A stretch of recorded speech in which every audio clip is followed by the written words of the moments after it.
Everyone knows that the 21 age limit hasn't stopped minors from drinking. And now some experts believe it's actually contributing to an increase in extreme drinking.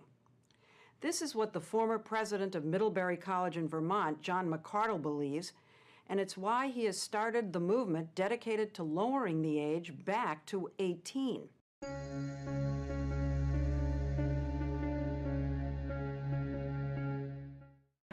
So I think most people use alcohol, and I think this is generally true, not even just in American society, but all across the world. It's generally just for a social aspect. But to me, like, it was more of a social aesthetic, where you can like drink your problems away, and I think a lot of college students abuse it. Definitely, I think right now in college it's more of a social aspect of everybody's life. It's definitely more recreational. People drink too much of it, for sure. But I just think that's a part of our society. I think that's more of an American thing more than anything. Alcohol has had a significant social purpose for centuries. It's a symbol of relaxation and friendship, and often of occasion or status. It even serves as a symbol of national identity. For example, Guinness is associated with Ireland, whiskey for the Scots, and tequila for Mexico. As David G. Mandelbaum pointed out in his well-known 1965 paper, Alcohol and Culture, the term drink or drinking alone often implies the consumption of a specifically alcoholic beverage, indicating the significance of alcohol even in the social evolution of language. He also points out, however, that, quote, in many societies, drinking behavior is considered important for the social order, and so drinking is defined and limited in accordance with fundamental motifs of that culture. We've seen this in American history, as the Industrial Revolution in the 19th century brought a change in attitude towards drinking, which lowered worker productivity and hindered family life. With this came the temperance movement in 1920. The U.S. passed a law prohibiting the manufacture, sale, import, and export of intoxicating liquors. Prohibition ended in 1933 because it failed to fully enforce sobriety and cost billions of dollars to support.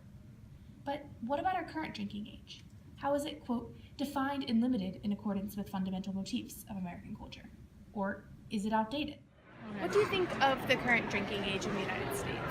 I think the current drinking age is too high. I think that 21 is kind of silly when you think about the responsibilities that we have as soon as we turn 18. I do think that it should be the same as the age where people can start voting. I know a lot of other countries in the world have lower drinking ages. I definitely think it should be lower. Like, it's definitely lowered in other countries, and I think they're able to like adapt to that. So the drinking age to me is kind of an anomaly, because most of the rest of the world has the drinking age 18. I mean, throughout Europe you see various drinking ages lower than 21. From a global perspective, the minimum legal drinking age in the United States is actually the highest in the entire world. The U.S. is one of only 12 countries to have a drinking age set at 21, making up only 6% of the world's nations. Over 86% of the world has a minimum drinking age below 21, with the majority of countries placing it at 18 or 19. England, a country where the minimum legal drinking age is 18, is usually an example of the benefits of a lower drinking age. With the country's culture similar to that of the United States, comparisons between the two nations' legal policies is common. When it comes to the drinking age, despite raising the age to 21, England and other European countries still report lower drunk driving accidents and fatalities than the United States. Furthermore, although Europeans are shown to drink more, there are fewer dangerous intoxications in these countries than in the United States. This is likely attributed to the fact that parents in European countries are allowed to introduce alcohol to their children, while most U.S. states do not allow that opportunity.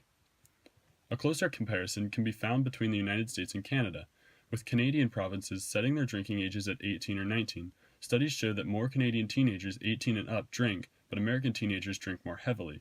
Research finds that heavy binge drinking, having more than 5 drinks in a short amount of time, is more prevalent in underage rather than legal drinkers. It is difficult to say whether or not the majority of the world is right to have a lower drinking age. There are many pros and cons to a minimum legal drinking age of 21, just as there are many for one at 18. But perhaps a greater question for the moment is whether or not the existing United States drinking age of 21 is effectively enforced. This is the question being raised by a lot of American citizens when getting hit by the statistic that shows we have a huge number of underage drinkers. there were 139.7 million alcohol drinkers aged 12 or older in 2014, including 60.9 million who were binge alcohol users and 16.3 million who were heavy drinkers. In 2013, 34% reported that their first time of drinking was on their own homes, and 52% reported that they drank in someone else's home. The drinking age in the United States becomes even more difficult to enforce in a college setting, where alcohol is a fundamental part of the culture. According to surveys by Pennsylvania State University, in which students self-report their drinking tendencies, in 2013, approximately 2/3 of the student body reported consuming alcoholic beverages on Friday and Saturday nights. This is important because as America has industrialized and moved into the tech age, it has seen an enormous rise in college attendance. While in the early 1800s, according to John Thalen, author of A History of American Higher Education, college was, quote, but one means of finding one's place in adult society and economy. In the 21st century, it has become nearly the only way, with a 31% increase from 13.2 million undergraduates enrolled nationwide in 2000 to 17.3 million in 2014. By 2025, the projected total undergraduate enrollment is 19.8 million students. If the purpose of college is to establish oneself as an adult, what does it mean to be an adult? And should the privilege to drink necessarily come with that? For Penn State students, 78% of students say they do drink more than once a month, and 22% of Penn State students say they don't drink at all. Now, out of those, how many are underage is hard to tell because the Pulse survey is a random sample of all students. But I would say underage drinking is probably pretty common for Penn Staters, especially for the freshmen and sophomores. I would say most probably, the majority have probably started in their senior year of high school. I think the main concern that health officials and health professionals have is the age of first use. And what we don't want to see is the age of first use becoming younger and younger.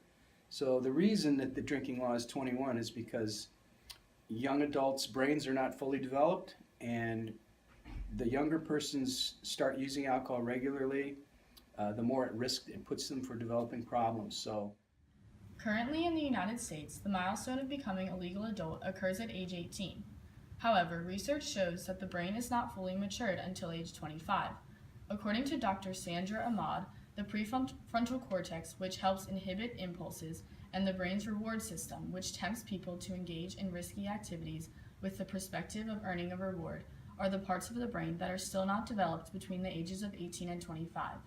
Since the brain's reward system is more active during adolescence and into young adulthood, this could be the reason behind the lack of self-control from some young adults when it comes to consuming alcohol. According to Calvina Fay of the Drug Free America Foundation, as a nation, we previously lowered the drinking age to 18 and experienced the tragedy of an increase in preventable deaths of young people caused by driving while under the influence. As proven by this historical experiment, lowering the drinking age could be an open invitation to preventable deaths due to lack of maturity. On the other hand, some people would argue that some other laws in the United States don't quite add up. 18-year-old men and women can be drafted but can't legally drink. In the same aspect, legal adults can not legally consume alcohol, yet they are allowed to cast a ballot in an election. So the question is, when should one be able to make their own decisions and become an adult? The drinking age in America has formed as a combination attempting to balance the social role it plays in our culture along with the age at which adulthood occurs. However, we see that there are other countries that survive with a lower drinking age, and there are also plenty of people under 21 that drink in America. Clearly, there are positives and negatives associated with both lowering or keeping the current drinking age. So we leave the question up to you to form your own opinion on whether or not the drinking age is too high, and perhaps whether or not you even follow it. Blame it on the goose, got you feeling loose. Blame it on the throne, got you in the zone. Blame it on the alcohol. Blame it on the alcohol. Blame it on the vodka. Blame it on the Henny. Blame it on the blue tag, got you feeling dizzy. Blame it on the alcohol. Blame it on the